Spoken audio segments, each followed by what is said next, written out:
Artinya bersumpah tadi beri keterangan yang sebenarnya sesuai dengan keahliannya. Itu Pak ya. Sesuai keahliannya. Oke, baik. Siap, Yang Mulia. Saat ini ahli bekerja di mana? Saya saat ini adalah bertugas sebagai koordinator kelompok ahli Badan Narkotika Nasional. Baik. Semenjak kapan? Saya sudah menduduki jabatan ini sangat lama sekali, mulai tahun 2006. Setelah saya kembali sebagai Duta Besar Republik Indonesia untuk negara Meksiko, merangkap Honduras, Panama, dan Costa Rica. Baik ya. Jadi mulai 2006 sampai saat ini. Baik, 2006 sampai saat ini. Oke. Pendidikan terakhirnya apa Pak? S2. S2 ya. Baik. Keahlian khususnya apa Pak? Keahlian khusus adalah bidang narkotika. Saya pernah mengikuti pendidikan Senior Advanced Drug Enforcement School di Washington DC, Amerika Serikat. Oke. Baik. Di awal tadi sudah saya tanya, perhatikan ada terdakwa di sini di sidang dalam perkara ini. Sebelumnya apakah ahli pernah memberi pendapat diminta oleh penyidik menyangkut kasus perkara ini, Pak? Pernah? Siap, Yang Mulia. Pernah ya. Pendapat tentang apa waktu itu yang diberikan oleh ahli tentang terdakwa ini? Pendapat tentang apa? Silakan. Siap. Pendapat tentang apa waktu itu diberikan? Adalah pendapat yang saya dapatkan sesuai dengan pengetahuan yang ada pada saya, Pak. Baik. Menyangkut apa? Menyangkut apa pendapatnya diberikan waktu itu tentang perkara terdakwa ini? Apakah menyangkut ilmu hukum pidana? Apakah menyangkut khusus narkotika atau yang lain? Mengangkut bidang narkotika. Menyangkut. Saya lama juga sebagai Kepala Pusat Pendidikan Reserse Polri, sehingga banyak mendidik hampir semua perwira polisi untuk bidang narkotika ini. Oke, baik. Artinya keahliannya sepanjang menyangkut narkotika, begitu ya? Oke, baik. Itu saya ambil garis-garis besarnya. Lihat dari caranya.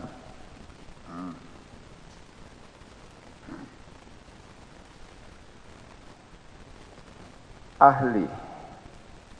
Karena tadi ahli menyatakan adalah ahli bidang narkotika. Coba beri dulu pendapat tentang keahliannya. Apa-apa saja teknik dalam pengungkapan kasus narkotika. Teknik-teknik apa saja yang dimungkinkan dilakukan dalam pengungkapan narkotika? Silakan. Siap, Yang Mulia. Jadi selain yang sudah diatur oleh Kitab Undang-Undang Hukum Acara Pidana, jadi sesuai dengan konvensi dari PBB 1988 yang juga sudah diadopsi oleh Undang-Undang Republik Indonesia nomor 7 tahun 97, maka keluarlah Undang-Undang Narkotika nomor 22 tahun 97 dan Undang-Undang nomor 5 bidang psikotropika tahun 97. Ya. Di mana di sini terjadi perluasan kewenangan dari penyidik yang disebutkan sangat spesifikasi dan limitatif. Yang pertama adalah control delivery, yang kedua undercover buy. Kemudian Undang-Undang Narkotika ini berganti menjadi Undang-Undang 35 tahun 2009 yang saat ini sedang diperlakukan. Juga undang-undang ini mencantumkan dua kewenangan ini di pasal 75J Undang-Undang 35 tahun 2009. Jadi ini adalah merupakan kewenangan penyidik dan dapat dipergunakan oleh penyidik sebaik-baiknya untuk membongkar kasus narkotika. Mengapa ini diadakan? Karena narkotika ini adalah kejahatan yang sangat spesifik, yang disebut dengan kejahatan transnational crime, extraordinary crime, dan banyak lagi. Sehingga untuk membongkarnya, kalau hanya dengan ilmu yang konvensional, selama ini banyak yang tidak berhasil.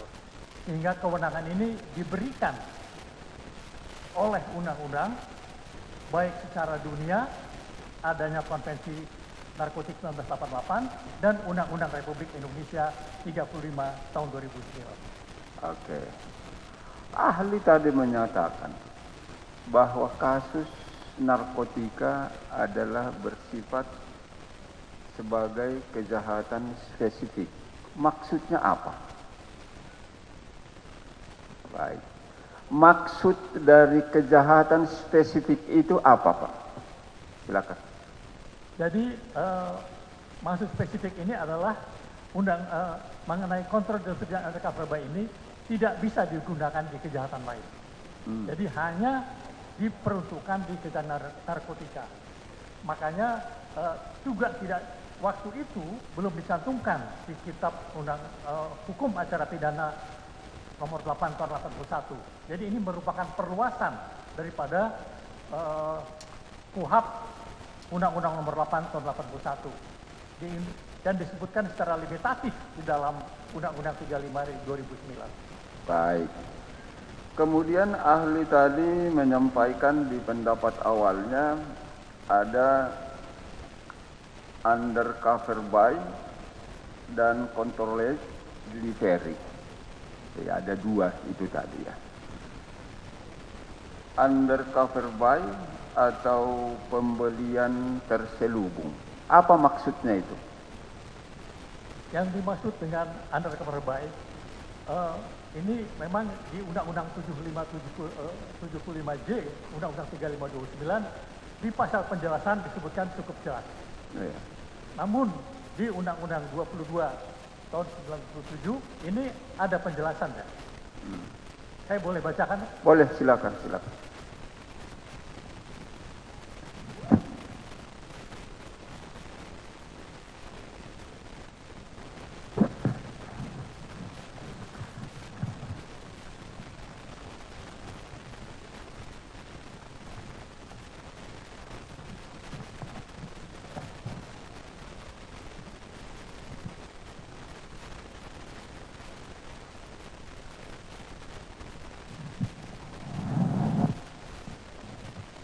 Di Undang-Undang 22/97 disebutkan bahwa penyidik, pejabat Polisi Republik Indonesia berwenang melakukan teknik penyidikan, penyerahan yang diawasi dan terkait pembelian terselubung.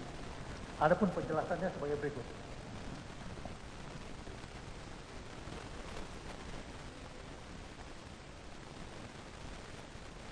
Ketentuan dalam pasal ini merupakan penambahan kewenangan penyidik pejabat Polisi Republik Indonesia yang tercantum di dalam pasal 7 ayat 1 Undang-Undang nomor 8 tahun 81 tentang hukum acara pidana.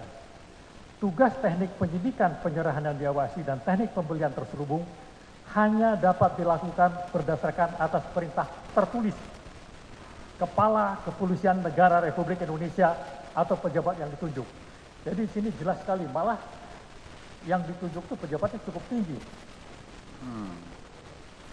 Dalam pelaksanaannya, tugas kewenangan yang dimaksud pasal ini, penyidik, pejabat Polisi Negara Republik Indonesia dapat melakukan koordinasi dan melibatkan penyidik, pejabat pegawai negeri sipil tertentu.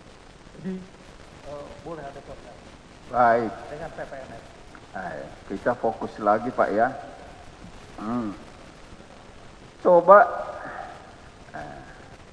Coba beri pendapat sepengetahuan ahli.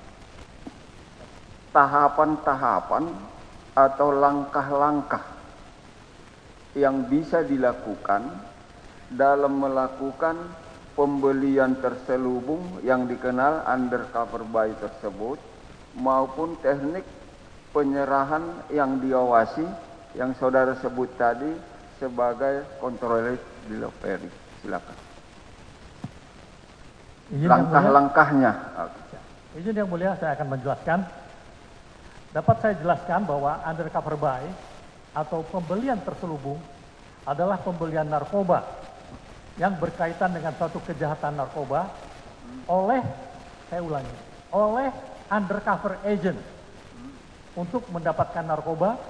Jadi gunanya untuk apa? Untuk mendapatkan narkoba sebagai barang bukti dan menangkap tersangkanya. Jika oleh pimpinan operasi dinilai sudah tepat waktunya, undercover buy dapat dilakukan berkali-kali dengan narkoba, makin besar jumlahnya sampai pada orang penting dalam sindikat tersebut. Jadi maksudnya demikian, saya jelaskan. Jadi kita bisa membeli awalnya mungkin 1 gram. Kita melihat, oh ini orang punya barang. Besok kita beli 10 gram. Ternyata dia masih punya barang. Besoknya lagi kita coba beli 1 kilo. Juga dia masih punya barang. Kalau kira-kira waktunya sudah tepat, maka kita bisa melakukan penangkapan. Untuk diketahui, undercover agent ini bisa dari anggota polisi yang tidak dikenal oleh sindikat narkotika atau oleh informan yang sudah bisa mempunyai hubungan dengan sindikat narkotika. Karena kalau tidak, mereka tidak akan mau melakukan jual beli ini, dan ini pasti akan, undercover buy ini pasti akan gagal. Baik. Sepengetahuan ahli, tadi kan langkah-langkahnya sudah. Dalam hal melakukan, ini kan yang melakukan kan hanya polisi yang bisa ya, begitu. Enggak sembarang orang kan bisa melakukan pembelian terselubung, hanya polisi. Betul Pak ya? Baik. Sebelum melakukan, apakah harus ada surat perintahnya, surat tugas atau yang lain sebagainya? Silakan. Ini sudah jelas, harus ada surat tugas. Harus ada. Karena kalau tidak ada surat tugas, bisa terjadi tabrakan, Pak. Waktu dia melakukan undercover buy, bisa ditangkap oleh kesatuan lain yang mungkin kira-kira juga akan melakukan tindakan yang sama. Malah kalau kita melihat tadi Undang-Undang Nomor 2 Tahun 97, surat izin tertulis oleh Kepala Kepolisian Republik Indonesia atau pejabat yang ditunjuk. Itu jelas di dalam Undang-Undang 22 Tahun 97. Jadi surat perintah ini adalah hukumnya wajib. Jadi kalau tanpa surat perintah, ini berarti liar. Harus ada surat perintah, kalau tidak ada berarti liar. Satu lagi dari saya. Dalam melakukan pembelian terselubung tersebut, tentukan harus ada sarana objeknya. Akan begitu. Apa menjadi objek jual belinya itu, buy-nya itu, kan begitu Pak. Pertanyaannya, apakah bisa barang bukti yang disita karena tindak pidana narkotika yang lain maksudnya, dibuat sebagai objek atau sarana jual beli dalam melakukan pembelian terselubung tadi? Silakan. Saya jawab. Silakan. Jadi barang bukti yang sudah disita oleh petugas penyidik harus segera dimusnahkan selambat-lambatnya 1 minggu, dan bisa diperpanjang apabila mungkin tempatnya jauh bisa menjadi 2 minggu, dan mungkin bisa diperpanjang dengan alasan-alasan lain. Jadi barang bukti yang sudah disita itu hanya boleh disisihkan. Saya ulangi, disisihkan untuk keperluan sidang pengadilan, dan yang kedua untuk pendidikan dan latihan. Maksudnya pendidikan latihan ini bisa pendidikan untuk petugas-petugas laboratorium, dan juga bisa untuk pendidikan latihan anggota-anggota, dan juga bisa untuk pendidikan anjing-anjing pelacak narkotika yang dilatihkan. Namun setiap ada kegiatan ini harus disertai dengan berita acara berapa yang terpakai dan berapa yang dipinjam. Jadi itu harus jelas. Semua harus tertulis. Tanpa tertulis itu sama dengan liar. Baik. Bersambung sedikit lagi. Kalau demikian, barang bukti hasil penangkapan tidak boleh dibuat menjadi objek atau barang dalam rangka pembelian terselubung. Sangat betul yang mulia. Sangat betul. Terus, kalau tadi diperkenankan, kan tadi kan diperkenankan pembelian terselubung. Yang memungkinkan boleh, garis benang putih, boleh. Yang menjadi objek dari mana sumbernya yang bisa dimungkinkan? Silakan. Siap, saya jawab yang mulia. Silakan. Jadi barang bukti yang sudah disita, Iya. itu jelas adalah sebagai barang bukti. Ya. Dan harus segera dimusnahkan. Ya. Yang tidak dimusnahkan itu jumlahnya adalah tidak terlalu banyak dan sangat sedikit. Dan barang bukti ini apabila dipakai untuk undercover buy, namanya saja undercover buy. Jadi kita membeli pakai uang, Ya. bukan membeli pakai barang, tapi membeli pakai uang. Jadi kalau misalnya ini terjadi barang bukti ini sampai ke orang lain, terus ditangkap.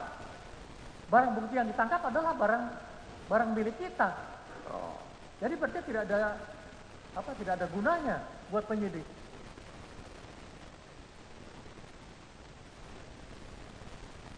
Oke, demikian ya. Baik, silakan. Baik, Pak ya. Dalam kaitan pengungkapan narkotika ini ya, apakah dikenal dengan namanya informan itu? Informan. Dikenal ada informan. Pengungkapan kasus narkotika itu. Ada dikenal adanya informan. Maaf Pak, mungkin saya kurang bisa mendengar pakai ini Pak. Apa dikenal adanya informan? Informan.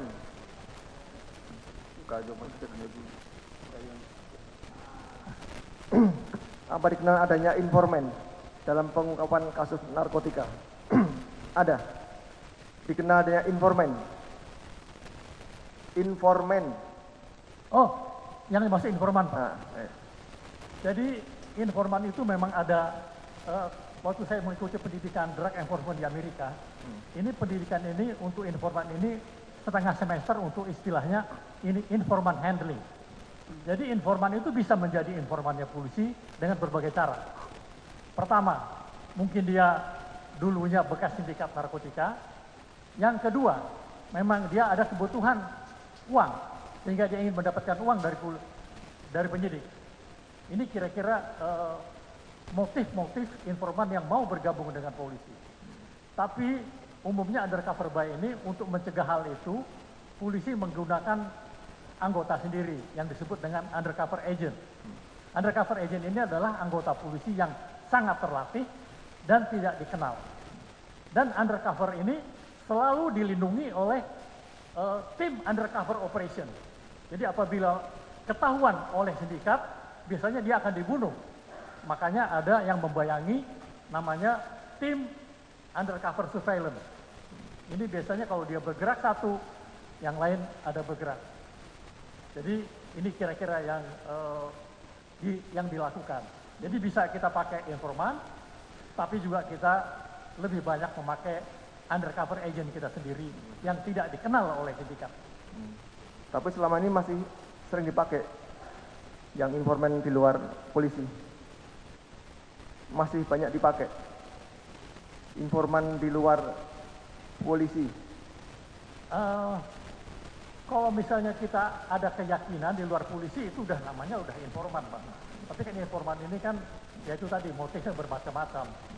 Hanya ada karena motif uang, karena motif sakit hati, motifnya karena dulu pernah jadi sindikat terus ditinggalkan.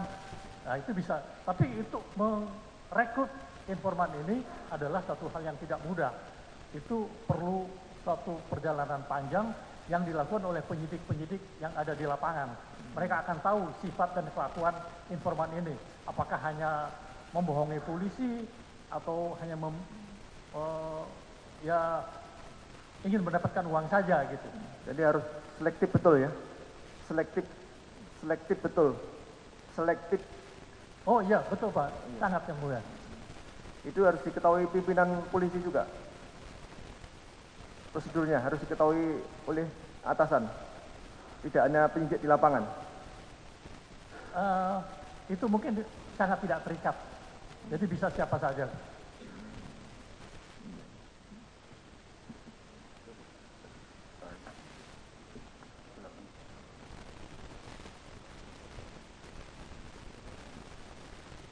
Jadi ahli ya. Tadi undercover buy yang dikenal ya. Artinya tidak dimungkinkan untuk dipakai BB yang ada, barang bukti yang disita yang ada. Kalau masalah lain, misalnya undercover selling atau undercover sell, menjual, itu dimungkinkan tidak dalam undang-undang atau sehari-harinya? Saya akan jawab yang mulia, bahwa yang dijual itu umumnya adalah barang-barang hasil kejahatan narkotika. Jadi bukan narkotikanya. Saya ulangi, narkotika tidak boleh jual. Itu hasil kejahatan narkotika. Saya memberi contoh yang kebetulan saya pernah menjadi duta besar di Meksiko, saya sampaikan. Yang ditangkap adalah Jenderal Bintang 4, Manuel Noriega. Ditangkap oleh Drug Enforcement Administration Amerika. Dengan bukti-bukti semua elektronik, ketahuan bahwa dia ini adalah sindikat narkotika dari Amerika Selatan. Setelah dia menjalani hukuman, kemudian dengan metode TPPU yang sekarang kita pakai, dia ternyata masih mempunyai 5 apartemen di luar negeri. Apartemennya di London, ada di Paris, ada di Madrid, dan ada di Amsterdam. Itu semua disita kembali oleh Drug Enforcement. Itu yang dijual, hasil penjualan itu boleh untuk operasional. Jadi bukan hasil penjualan narkotika. Saya ulangi, narkotika tidak boleh dijual. Jadi kalau BB narkotika secara langsung tidak boleh ya? Tidak boleh. Dan tidak ada metode dan tidak lazim dan memang undang-undang melarang. Artinya masih dimungkinkan undercover selling tapi hasil dari penjualan BB narkotika, begitu? Undercover selling masih dimungkinkan? Ya, tapi kalau barang bukti yang tertangkap, tadi saya katakan, itu mutlak menurut undang-undang harus dimusnahkan. Tidak ada untuk dijual, harus dimusnahkan. Kecuali disisihkan untuk barang bukti di pengadilan dan pendidikan dan latihan. Lain tidak ada, jadi tidak ada disisa untuk dijual. Jadi selama ini tidak dimungkinkan undercover selling, ya, tidak dimungkinkan sama sekali. Kalau kita undercover pakai barang kita sendiri, waktu kita tangkap, berarti yang ditangkap barang kita sendiri dong. Ya. Kan sudah tidak logis. Ya. Kemudian mengenai pemusnahan barang bukti, ya, hasil dari tangkapan kepolisian. Itu ada nggak pemusnahan barang bukti ini, prosedur yang harus dilakukan? Karena barang bukti ini kebetulan banyak yang disita ya, ada berpuluh-puluh. Artinya banyak kantong-kantong plastik.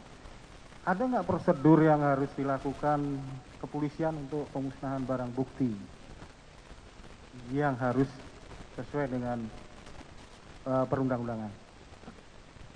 Jadi untuk pemusnahan barang bukti ini kan ada metodenya. Jadi sebelum dimusnahkan, semua barang bukti itu akan diperiksa dulu. Biasanya kita melibatkan ahli-ahli, bisa tenaga laboratorium. Mungkin kalau di daerah kita punya balai POM. Mereka akan mengetes satu persatu apakah barang bukti ini barang bukti asli atau tidak. Itu pasti sudah dilakukan. Baru untuk pemusnahannya bisa bermodel bermacam-macam. Kalau saya lihat yang di Bukit Tinggi hanya dengan metode air. Tapi kalau metode-metode kita di Badan Narkotika Nasional, kita sudah lebih canggih. Kita punya insinerator untuk memusnahkan barang bukti ini. Dan itu sudah dipunyai oleh Badan Narkotika di tingkat provinsi di seluruh Indonesia. Oh, jadi sudah ada di tingkat provinsi di seluruh Indonesia. Ya, Kalau dilakukan di Polres, kalau Polres biasanya bisa memakai, karena di sana BNP itu hanya sampai tingkat provinsi, Pak. kalau tidak bisa dibawa dari provinsi. Ya, kalau itu kan mungkin di kota kecil, jadi harus ke tingkat provinsi. Itu pelaksanaannya bagaimana sih? Itu kan pengecekan itu setelah terjadinya penangkapan dicek, oke memang itu barang bukti berupa narkotika, sabu misalnya. Kemudian setelah beberapa saat sebelum dilakukan pemusnahan, apakah harus dicek kembali sesuai dengan prosedur atau bagaimana? Sehari atau hari itu dilakukan pemusnahan barang bukti, bagaimana prosedurnya? Biasanya untuk pengecekan kembali ini karena biasanya kan kalau waktu pemusnahan kan banyak undangan yang diundang. Jadi kalau mungkin pengecekan satu persatu mungkin ini makan waktu. Tapi kan ini sudah pernah dicek oleh tenaga laboratorium. Dalam hal ini juga kalau di Bukit Tinggi mungkin nggak ada laboratorium, itu ada Badan POM yang mempunyai alat-alat test kit ini. Sehingga itu sudah dites sebelumnya. Pada saat untuk pemusnahan yang berikutnya, ya biasanya sangat jarang diadakan pemusnahan. Tapi kalau misalnya kurang yakin, atau misalnya dari audiens ada yang tidak yakin, itu bisa-bisa saja dilakukan. Ya, harusnya secara tegas dilakukan, ya. Sebelum dilakukan pemusnahan dicek kembali. Nah, seharusnya begitu. Karena rentang waktu dari penangkapan, press release, ke pemusnahan itu sangat panjang. Berbagai kemungkinan masih bisa terjadi. Jadi tidak harus ya dilakukan pengecekan sebelum barang bukti itu dimusnahkan pada hari itu juga. Tidak harus. Untuk itu memang undang-undang tidak mengatur. Tapi yang diatur di undang-undang hanya pemusnahan harus segera dilakukan setelah terjadi penangkapan. Itu yang harus dilakukan. Ini kan kalau pengecekan dan lain-lain itu kan lebih sangat teknis, sehingga itu hanya diatur dengan peraturan-peraturan di bawahnya, gitu Pak. Jadi semua itu pelaksanaannya harus dengan berita acara ya, di tiap tindakan-tindakan hukumnya. Jadi mungkin kalau untuk menjaga tingkat kepercayaan masyarakat, saya rasa itu bisa dilakukan untuk pengecekan ulang, sehingga semua orang yang menonton yakin bahwa barang yang dimusnahkan ini adalah betul-betul barang yang disita. Jangan sampai barang yang tidak disita kok dimusnahkan, kan gitu kira-kira.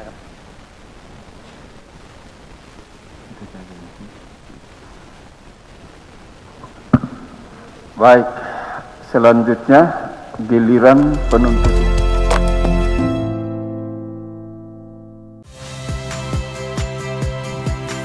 Saya Ihsan Sitorus.